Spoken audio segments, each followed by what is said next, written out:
आप सभी को राम राम। मैं दीपक कुमार आप सभी का स्वागत करता हूं आदर्श डायलॉग में।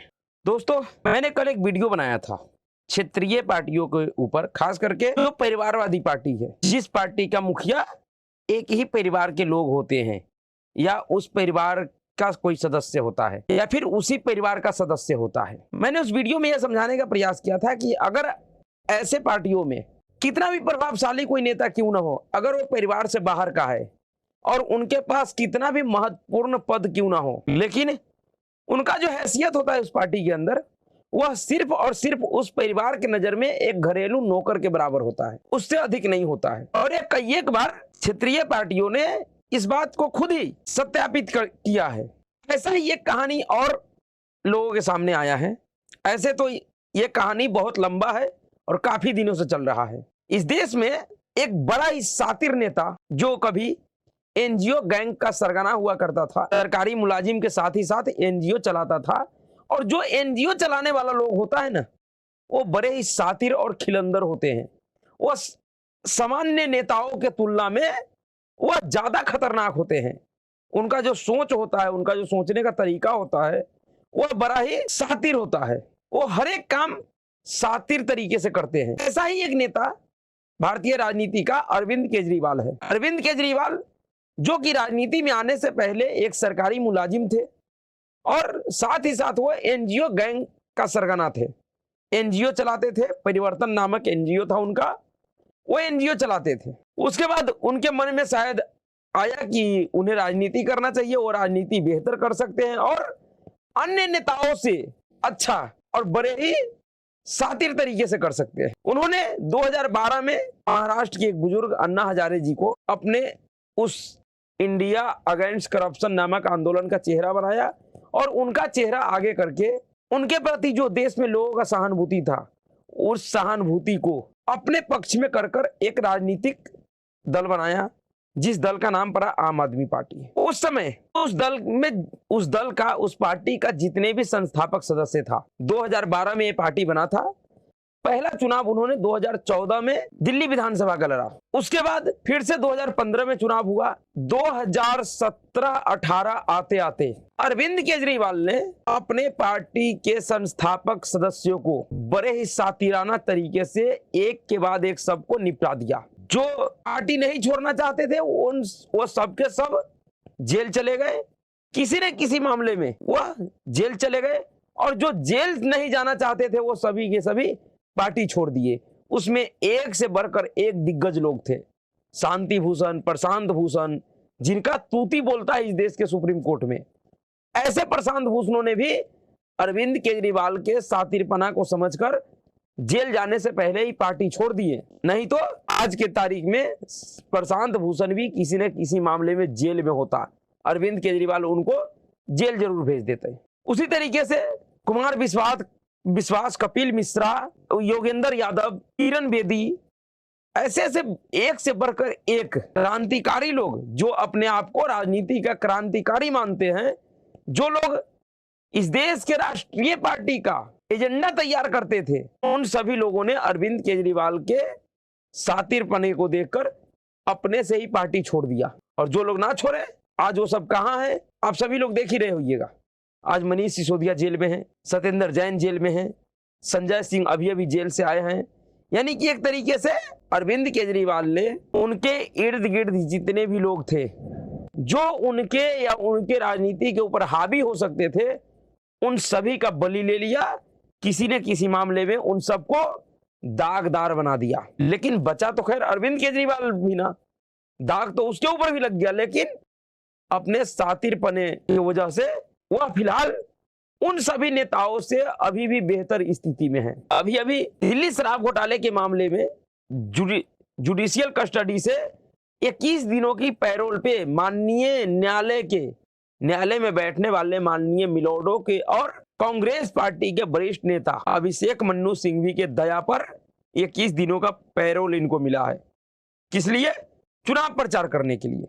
लीग से हटके सारे संवैधानिक परंपराओं से, व्यवस्थाओं से अलग हटकर माननीय न्यायालय ने इनको विशेष राहत दिया है। माननीय न्यायालय ने इनको राहत देते समय एक बात कहा था इसके लिए, अरविंद केजरीवाल कोई आदतन अपराधी नहीं है कि इसको जमानत या राहत नहीं दिया जा सकता है। हम इनको अंतरिम राहत दे रहे हैं। जी हाँ, सुप्रीम कोर्ट ने यह टिप्पणी किया था अरविंद केजरीवाल को लेकर। क्या माननीय सुप्रीम कोर्ट को वाकई ये नहीं पता है कि अरविंद केजरीवाल आतंक अपराधी नहीं है? जिस अरविंद केजरीवाल के ऊपर इतने सारे गंभीर आरोप लगे, जो अरविंद केजरीवाल दिल्ली का मुखिया होते हुए भी अपने पास कोई भी विभाग नहीं रखा, वह अरविंद केजरीवाल जिन्होंने इस देश में खालिस्तानी मूवमेंट जो विलुप्त हो गया था, उस खालिस्तानी मूवमेंट को दोबारा से हरा भरा कर दिया। जिस अरविंद केजरीवाल के ऊपर खालिस्तानी मूवमेंट का अगुवाई करने वाला गुरपतवंत सिंह पन्नू वीडियो में बयान जारी करके कह रहा है कि मैंने इसको 2014 से लेकर 2022 तक $17 बिलियन फंड के रूप में दिया है। क्या अगर ऐसा आदमी आतंक अपराधी नहीं कहलाता है तो फिर आतंक अपराधी कौन होता है? आतंक अपराधी सिर्फ वही है जो बार बार मर्डर करे या बार बार जेब काटे। लेकिन अरविंद केजरीवाल के ऊपर न्यायालय का विशेष दया था। अरविंद केजरीवाल इस समय चुनाव प्रचार करने के लिए बाहर है, लेकिन अब वह अरविंद केजरीवाल एक नए कारनामे की वजह से फिर से चर्चा में आ गए हैं। अरविंद केजरीवाल ने अपने घर पे अपने ही पार्टी के राज्यसभा सांसद और दिल्ली महिला आयोग के पूर्व अध्यक्ष स्वाति मालीवाल, वह स्वाति मालीवाल जो अरविंद केजरीवाल के साथ कब से जुड़ी हुई है, जब से अरविंद केजरीवाल ने एनजीओ का धंधा किया। जी हां, जब अरविंद केजरीवाल परिवर्तन नामक एनजीओ का संचालन किया, तभी से स्वाति मालीवाल अरविंद केजरीवाल के साथ जुड़ी हुई है। उस स्वाति मालीवाल को, जिसके लिए अरविंद केजरीवाल ने कई एक बार बढ़ा चढ़ाकर खुद से बयान दिया कि स्वाति मालीवाल एक शेरनी है, ऐसी महिला आज तक दिल्ली महिला आयोग को नहीं मिला जो कहीं भी जाने का हिम्मत रखती हो। इनके पास एक कॉल अगर आ जाए किसी महिला का तो स्वाति मालीवाल तुरंत पहुंच जाती हैं। जो स्वाति मालीवाल अपने इस केजरी को मीडिया के सुर्खियों में बनाए रखने के लिए 11, 12 बजे रातों में कैमरा लेकर, माइक लेकर दिल्ली के सुनसान सड़कों पर जाकर और एक कार वाले के साथ में नौटंकी की, पूरा स्क्रिप्टेड एक वीडियो तैयार करवाया और उस वीडियो को केंद्र सरकार को बदनाम करने के लिए पूरे देश के मीडिया ने ऐसे दिखाया जैसा कि स्वाति मालीवाल के साथ बहुत बड़ा घटना कोई घट गई हो। बाद में उसका खुलासा हुआ कि किस तरीके से स्वाति मालीवाल जानबूझकर कैमरा और माइक लगाकर एक गाड़ी वाले को खुद से ही रोक कर, पता नहीं वो गाड़ी वाला भी इनसे मिला हुआ था उस नौटंकी में या क्या, पूरी तरीके से खुलासा हुआ था। ऐसी स्वाति मालीवाल को अरविंद केजरीवाल ने अपने घर पे पिटवा दिया। जी हां, यह घटना 2 दिन पहले घटा, यानी कि 13 जून को यह घटना घटा, जिस समय देश में चौथे चरण का चुनाव चल रहा था, वोटिंग चल रहा था। उस समय सुबह 9:34 पे स्वाति मालीवाल ने अरविंद केजरीवाल के घर से दिल्ली पुलिस कंट्रोल रूम को फोन करके, अपने नंबर से फोन करके बोली कि मैं स्वाति मालीवाल बोल रहा हूं, मैं इस समय दिल्ली सीएम के घर पे हूं और मेरे साथ मुख्यमंत्री अरविंद केजरीवाल अपने पीए के साथ मिलकर बुरी तरीके से मारपीट किया है, मुझे बहुत बुरी तरीके से पीटा गया है। उसके बाद फिर दोबारा फोन किया 9:30 बजे करीब, 9:45 बजे करीब में, फिर उन्होंने वही आरोप लगाया। इस बार अरविंद केजरीवाल के पीए विभव कुमार का नाम लेते हुए कहा कि विभव कुमार ने मेरे साथ मारपीट किया है, मुझे बुरी तरीके से मारा है। 13 जून का एक घटना सुबह 9:30 बजे का है। 13 जून से लेकर पूरी दिन, पूरा रात बीत गया। 14 जून का आधा दिन बीत गया, तब जाकर अरविंद केजरीवाल के पार्टी की तरफ से उनका सांसद, बरबोला सांसद, जिसका स्वभाव ही यह है कि वो माइक देखते ही वो ऐसे भड़क जाता है जैसे लाल कपड़ा देखकर सांड भड़कता है। जी हाँ, संजय सिंह एक ऐसा नेता है जिनके सामने अगर माइक लगा हो तो वह अपना होशो हवास खो देते हैं। उनको क्या बोलना है, किसके बारे में बोलना है, उनको कुछ पता नहीं होता है। उनके मुंह में जो आता है अनाप शनाप, जो मर्जी वो बक देते हैं। वह संजय सिंह कल दोपहर के बाद, यानी 5 शाम को 4:45 बजे एक प्रेस कॉन्फ्रेंस किया। उस प्रेस कॉन्फ्रेंस में संजय सिंह ने स्वाति मालीवाल के साथ अरविंद केजरीवाल के घर पे क्या हुआ उसका खुलासा किया।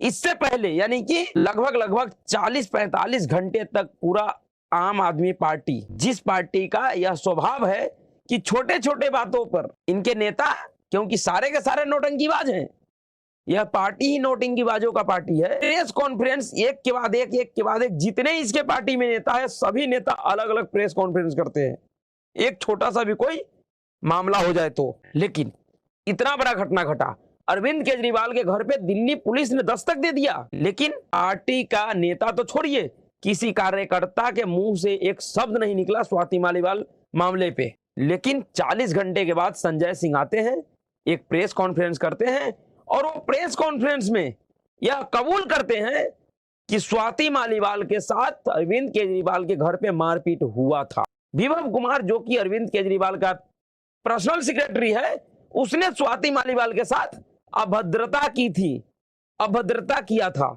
जिसका जानकारी स्वाति मालीवाल ने दिल्ली पुलिस के 112 नंबर डायल करके जानकारी दी थी। लेकिन इस पूरे मामले का संज्ञान हमारे मुख्यमंत्री साहब ने लिया है। जो मुख्यमंत्री एक गंभीर मामले का आरोपी है, 21 दिनों के पैरोल पे आया है, जिस मुख्यमंत्री के पास किसी प्रकार का कोई शक्ति नहीं है, वो कोई आधिकारिक फाइल पे साइन नहीं कर सकता है, उस मुख्यमंत्री के लिए संजय सिंह कह रहा है कि हमारे मुख्यमंत्री ने इस मामले को गंभीरता से लिया है और इसके खिलाफ कठोर कार्रवाई किया जाएगा। सुनिए संजय सिंह क्या कह रहा है। यह एक तरीके से अरविंद केजरीवाल का यह कबूलनामा है, क्योंकि बगैर अरविंद केजरीवाल के मर्जी के संजय सिंह यह प्रेस कॉन्फ्रेंस नहीं कर सकता है। पहले आप संजय सिंह के प्रेस कॉन्फ्रेंस को सुनिए। कल एक बहुत ही निंदनीय घटना घटित हुई, जिसके बारे में आप सबको बताना चाहता हूं। कल सुबह अरविंद केजरीवाल जी के आवास पर स्वाति मालीवाल जी मिलने के लिए पहुंची थी, ड्राइंग रूम में इंतजार कर रही थी। इस बीच विभव कुमार जी वहां पे आते हैं और उन्होंने स्वाति मालीवाल जी के साथ बहुत बदतमीजी की, अभद्रता की। इस पूरे मामले की जानकारी 112 नंबर पे कॉल करके स्वाति मालीवाल जी ने पुलिस को दी। इस घटना की जितनी निंदा की जाए कम है। अरविंद केजरीवाल जी ने पूरी घटना को संज्ञान में लिया है और इस पूरे मामले में सख्त कार्रवाई करने को कहा है। अब अरविंद केजरीवाल, संजय सिंह कह रहा है कि अरविंद केजरीवाल ने कठोर कार्रवाई करने का आदेश दिया है। किसको दिया है? स्वाति मालीवाल जो कि पुलिस स्टेशन में गई थी कंप्लेंट दर्ज करवाने, उसे कंप्लेंट दर्ज नहीं करवाने दिया गया। फोन करके स्वाति मालीवाल को रोका गया आम आदमी पार्टी की तरफ से, और संभव है कि अरविंद केजरीवाल ने फोन किया हो। जब किसी प्रकार का कोई पुलिस कंप्लेंट नहीं हुआ, ना आम आदमी पार्टी की तरफ से करवाया गया विभव कुमार के खिलाफ और ना ही स्वाति मालीवाल ने किया करवाई, तो फिर कार्रवाई कौन करेगा कठोर? और क्या यह संभव है कि किसी मुख्यमंत्री के घर पे बगैर मुख्यमंत्री के आदेश के, मुख्यमंत्री का पर्सनल सेक्रेटरी जो किसी संवैधानिक या कानूनी पद पे नहीं, वो सरकारी ऑफिसर नहीं है, वो एक प्राइवेट सेक्रेटरी है अरविंद केजरीवाल का, वह व्यक्ति एक राज्यसभा के सांसद, वो भी महिला सांसद का पिटाई कर दे, उसके ऊपर हाथ उठा दे? क्या इतना हैसियत विभव कुमार का हो सकता है? जब खुद स्वाति मालीवाल फोन करके कह रही है कि अरविंद केजरीवाल ने अपने पीए के साथ मिलकर मेरे साथ मारपीट किया है, तो इसमें आरोपी तो खुद अरविंद केजरीवाल है। और उसी के लिए संजय सिंह कह रहा है कि वो सख्त कार्रवाई करने का आदेश दिया है। किसे दिया है? क्या अरविंद केजरीवाल के पार्टी में कोई संवैधानिक व्यवस्था है? क्या अरविंद केजरीवाल अपने पार्टी के अंदर अदालत, पुलिस, थाना सब बना रखा है क्या? यह पूरी तरीके से क्रिमिनल मामला है। इसमें जिस तरीके, अगर अरविंद केजरीवाल को अपने पीए के खिलाफ कार्रवाई करना था या करवाना है, तो उनको स्वाति मालीवाल के साथ थाने में जाकर रिपोर्ट लिखवाना चाहिए था। दरअसल इस पूरे मामले में खुद अरविंद केजरीवाल फंस रहा है, इसलिए अरविंद केजरीवाल ने दबाव डाला है स्वाति मालीवाल के ऊपर कि तुम किसी प्रकार का कोई कानूनी कार्रवाई नहीं करोगी, तुम जो मुझे कहोगी मैं वह करने को तैयार हूं। और क्योंकि स्वाति मालीवाल को भी यह सौदा फायदे का लगा है, उन्हें लग रहा है कि इसी बहाने मुझे मेरे मन माफिक चीजें मिल सकता है, इसलिए स्वाति मालीवाल ने भी चुप्पी साध ली है। जब से घटना हुआ है उसके बाद से आखिरी बार उनको सिविल लाइन थाने में देखा गया उसके बाद से अब तक स्वाति मालीवाल का कोई अता पता नहीं है कि वो कहां है, किस परिस्थिति में है। दूसरी तरफ ना विभव कुमार का पता है और ना ही अरविंद केजरीवाल ने किसी प्रकार का कोई बयान दिया है। समझ जाइए, ये लोग इस देश में घूम घूम कर ये कह रहा है कि हम संविधान बचाने आए हैं। एक राज्यसभा की महिला सांसद को अपने घर पर के अरविंद केजरीवाल बुलवाता है, उसके पीछे का जो भी डील हुआ हो, चर्चाएं बहुत सारा चल रहा है कि राज्यसभा की सीट के लिए ऐसा किया गया, अभिषेक मनु सिंघवी का कर्ज उतारना है, उनको राज्यसभा भेजना है, वो अलग मैटर है। लेकिन किसी महिला सांसद को कोई मुख्यमंत्री अपने घर पर बुलाता है और उसके साथ मारपीट किया जाता है, उनको पिटवाया जाता है, और जब वो महिला सांसद पुलिस में कंप्लेंट करना चाहती तो उसको कंप्लेंट भी नहीं करने दिया जाता है। अगर कोई सामान्य कार्यकर्ता होता तो समझ में आता। आजकल तो सामान्य कार्यकर्ता को क्षेत्रीय दल या उनके परिवार के लोग कुत्ते से भी बदतर समझते हैं। पूरे देश में आप देख लीजिए, जगह जगह पे सामान्य कार्यकर्ता अपने ही नेताओं के द्वारा पीटे जा रहे हैं, थप्पड़ खाते घूम रहे हैं। ऐसे ऐसे इस देश में सामान्य कार्यकर्ता और राजनीतिक दलों के लिए काम करने वाले लोग हैं। लेकिन यहाँ पर सवाल एक ऐसी महिला के लिए जो पहले दिल्ली महिला आयोग की अध्यक्ष थी और इस समय वर्तमान में राज्यसभा, जो कि इस देश का उच्च सदन है, जिसके लिए कहा जाता है कि वहां पे बौद्धिक लोग जाते हैं, प्रतिष्ठित लोग जाते हैं, उस सदन की सदस्य हैं ये महिला स्वाति मालीवाल। और उनके साथ अगर उन्हीं के पार्टी का मुखिया अपने घर पे बुलाकर मारपीट किया है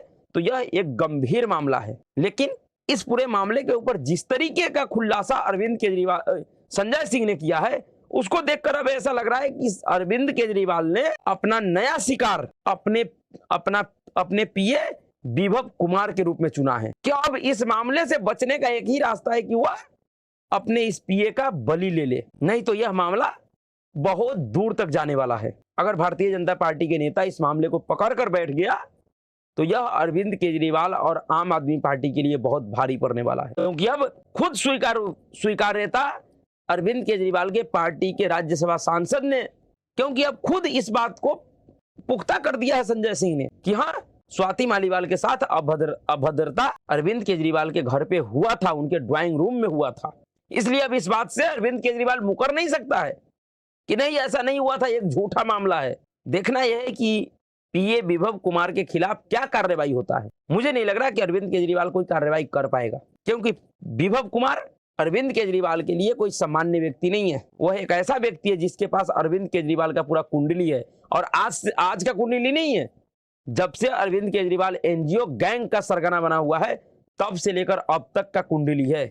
हर एक कुकर्म का हिसाब किताब विभव कुमार के पास मौजूद है। इसलिए यह बहुत हद तक संभव है। इसलिए यह बहुत हद तक संभव है कि इस पूरे मामले में कहीं ना कहीं स्वाति मालीवाल को ही कंप्रोमाइज करना पड़ेगा।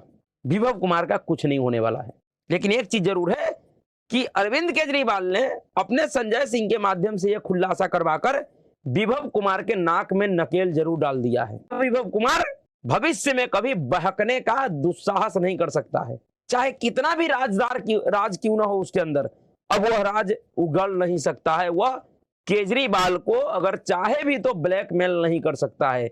अरविंद केजरीवाल ने अपने स्वाति मालीवाल के साथ बुरी तरीके से इस विभव कुमार, जिसको लगता था कि वह अरविंद केजरीवाल का दाहिना हाथ हो गया है, ऐसे दाहिने हाथों का हालात यही होता है, अंजाम यही होता है कि वक्त जब पड़ता है तो ऐसे हाथों को काटने से नेता कभी पीछे नहीं हटते हैं। जब देखता है कि यह हाथ मेरा फंसता है या फंस रहा है कहीं पे, तो तुरंत उस हाथ को काट देता है। तो विभव कुमार को एक तरीके से अरविंद केजरीवाल ने अपने कंट्रोल में पूरे तरीके से कर लिया।